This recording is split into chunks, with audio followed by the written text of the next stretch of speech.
Minasan, assalamualaikum warahmatullahi wabarakatuh. Ohayo gozaimasu, o genki desu ka? Selamat datang kembali di pelajaran kali ini, Bahasa Jepang kelas 12 semester ganjil. Materinya masih sama dengan materi minggu lalu, yaitu Shumi wa nan desu ka? Shumi wa nan desu ka artinya apa kemarin? Apakah hobi kamu?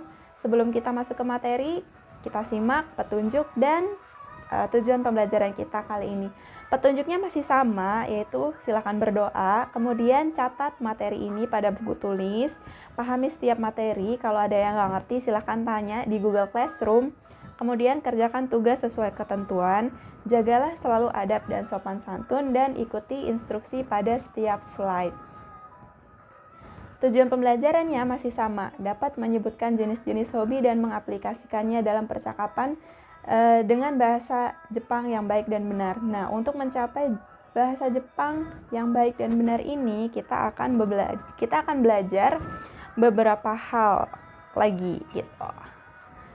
Oke, kemarin kita sudah belajar jenis-jenis hobi ya. Sebenarnya kemarin itu masih belum bisa kita sebut sebagai hobi, tapi masih sebatas kata kerja.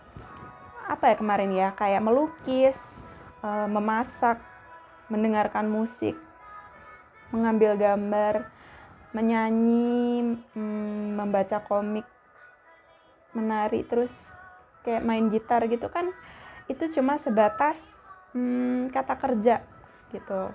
Jadi dia belum berarti hobi. Nah, dari semua jenis kegiatan yang sudah kita pelajari, kalian menyadari sesuatu nggak apa yang sama dari mereka semua? Iya, mereka semua berakhiran dengan mas. Berakhiran dengan mas. Utau, utaimas, dan sebagainya.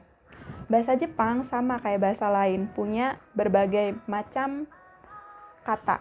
Kata kerja, kata sifat, kata sambung, kayak gitu. Nah, bahasa Jepang, kata kerja, itu memiliki ciri-ciri berakhiran dengan mas. Seperti kegiatan-kegiatan yang kita sudah pelajari minggu lalu. Utao, utaimas, abis wo, abis kata wo, ini adalah kata kerja. Utao, utaimas, gitao, hikimas, ewo, kakimas, dan seterusnya. Utaimas, hikimas, kakimas, yomimas, semua yang berakhiran mas itu adalah kata kerja. Kayak gitu, itu adalah persamaannya.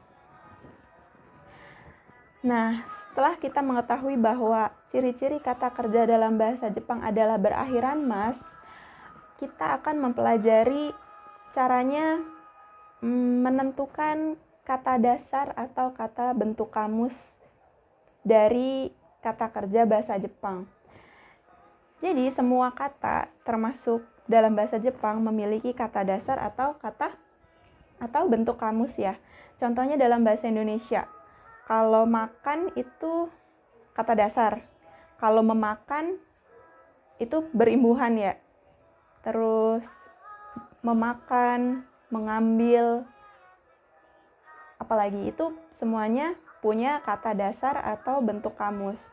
Sama juga kalau di bahasa Jepang. Mereka kalau bentuk kata kerja mereka berakhiran mas. Kalau mereka kata dasar mereka nggak ada masnya. Tapi bedanya kalau dalam bahasa Jepang beda sama bahasa Indonesia. Kalau bahasa Indonesia kan mau makan itu kata dasarnya itu makan. Kita tinggal ambil aja makan, kita hilangin me-nya kayak gitu. Kalau bahasa Jepang enggak. Dia beda caranya. Dia enggak langsung diambil, oh ini kata dasarnya ini gitu, enggak. Jadi dia punya cara. Jadi setiap kata kerja dalam bahasa Jepang itu dibagi menjadi tiga. Tiga golongan. Golongan 1, golongan 2, dan golongan 3.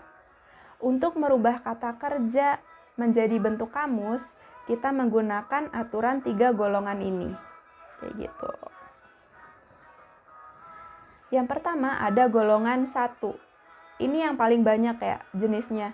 Yang saya tampilkan di sini adalah hanya contoh. Contohnya aja. Berarti kata di luar tabel ini masih banyak. Oke? Silakan diperhatikan tabel yang saya tunjuk. Ini ada hiragananya dan ini ada cara bacanya. Ada imas, kikimas, oyogimas, hanashimas, tachimas, shinimas, asobimas, yomimas, suwarimas.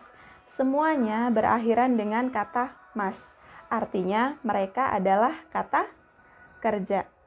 Nah, bagaimana caranya menentukan bahwa dia itu golongan satu dan bagaimana caranya dia diubah menjadi bentuk kamus? Yang pertama, langkah awalnya adalah menghilangkan mas. Jadi coret semua masnya. Ini nggak ada nih masnya semuanya. Sisakan suku kata abis masnya dihilangin. Kayak gitu.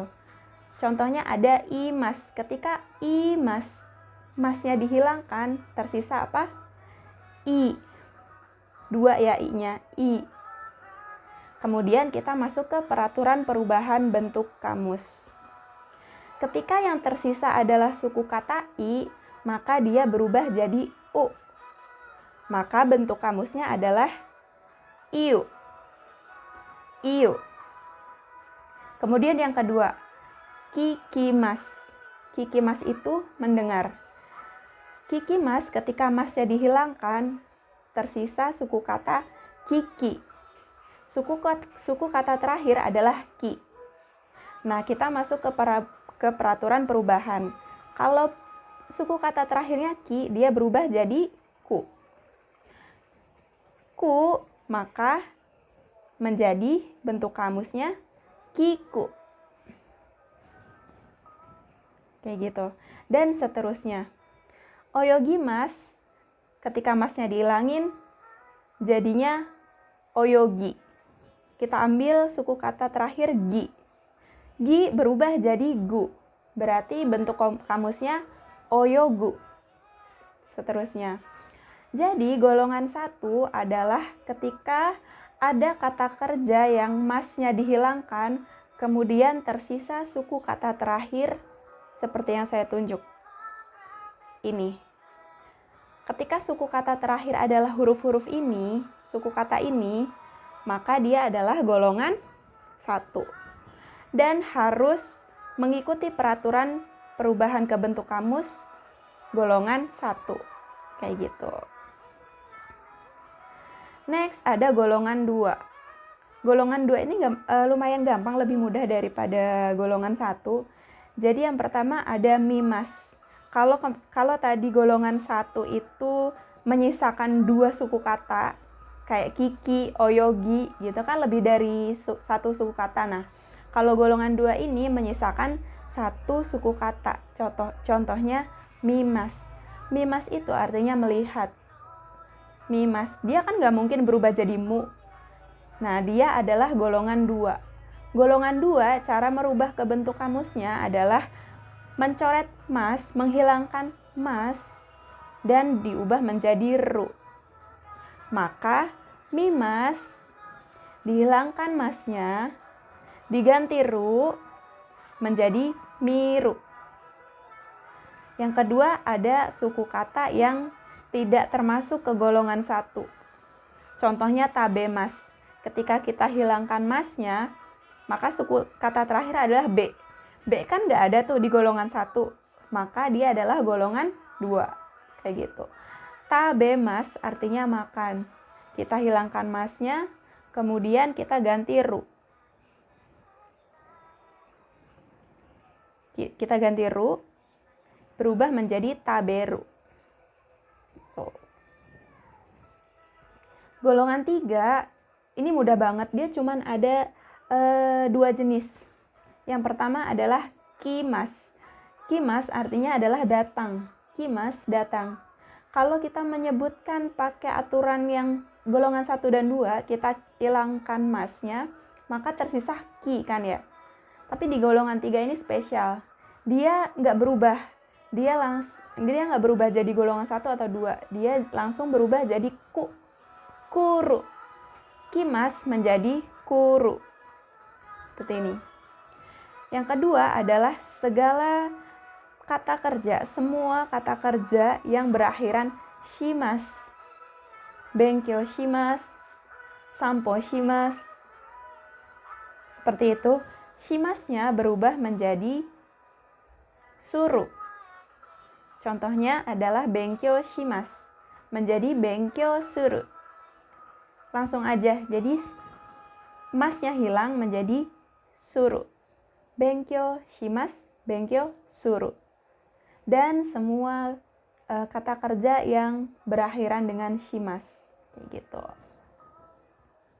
Kesimpulannya, untuk belajar pola kalimat sebelumnya, kita harus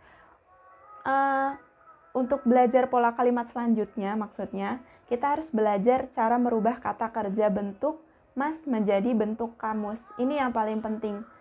Jadi nggak selamanya kita pakai sesuatu begitu aja gitu. Jadi kita harus mengubahnya ke bentuk lain.